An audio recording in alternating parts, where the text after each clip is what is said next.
এবং আমরা যারা ভারতীয় এবং সনাতন আমরা 260টা দেহ চাই জিহাদে।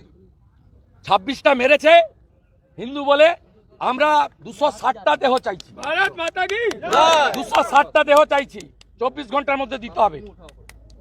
দেশের প্রধানমন্ত্রীকে অনুরোধ করছি, আর্মিকে এবং প্যারামিলিটারি ফোর্সকে অনুরোধ করছি, আমরা উই ওয়ান্ট ইট। স্বামীকে কালমা পড়তে বলেছিল, আমার স্বামী হিন্দু, কালমা পড়তে জানে না, তাই গুলি করে মেরে দিয়েছে। সমীর গুহ স্ত্রী ডাইরেক্ট বলে দিল মোদির লোক বলে মেরেছে। তৃণমূলের কাউন্সিলর অসীম বসুর সামনে বলেছে হাতে ডোরু ছিল তাই মেরে দিয়েছে, বলেছে তোরা মোদির লোক। প্রমাণ হয়ে গেছে ভারতীয় এবং হিন্দু বলে খুন করেছে।